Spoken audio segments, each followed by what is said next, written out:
Abwa Mecca ও মদিনার মাঝামাঝি একটি পবিত্র স্থান, যেখানে প্রিয় নবী সাল্লাল্লাহু আলাইহি সাল্লামার আম্মাজান রাদিয়াল্লাহু তাআলা আনহার মাজার অবস্থিত।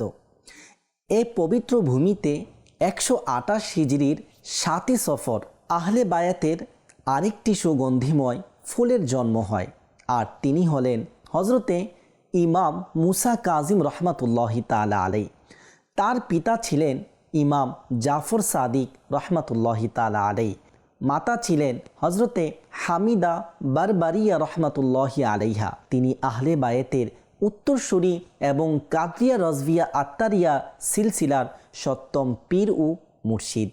তার উপাধি ছিল কাজিম, যার অর্থ হল রাগ পানকারী। এটি তার ধৈর্য ও সহনশীলতার প্রতীক হয়ে উঠেছিল। তিনি ইবাদতে এতটাই মগ্ন থাকতেন যে তিনি তার রাতগুলো নামাজে আর দিনগুলো রোজায় কাটাতেন। এই কারণেই তাকে আবদে সালেহ, আল্লাহর নেক বান্দা বলা হতো। তার রহমাতুল্লাহি তাআলা আলাইহির বরকতময় চরিত্র, ক্ষমা ও সহনশীলতা ছিল প্রিয় নবী সাল্লাল্লাহু আলাইহি সাল্লামের সুন্নতের বহিঃপ্রকাশ।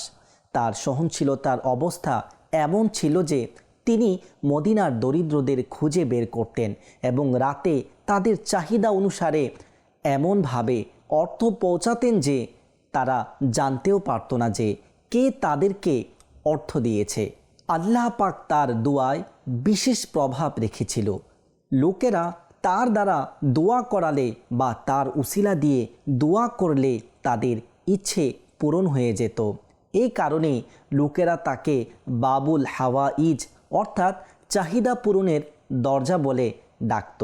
কোটি কোটি শাফিঈদের ইমাম হজরতে ইমাম শাফিঈ রহমাতুল্লাহি তাআলা আলাইহি বলতেন, হজরতে ইমাম মুসা কাজিম রহমাতুল্লাহি তাআলা আলাইহির মাজারে দোয়া কবুল হওয়া প্রমাণিত। 25 রজব 183 হিজরি 55 বছর বয়সে তিনি শাহাদাত বরণ করেন।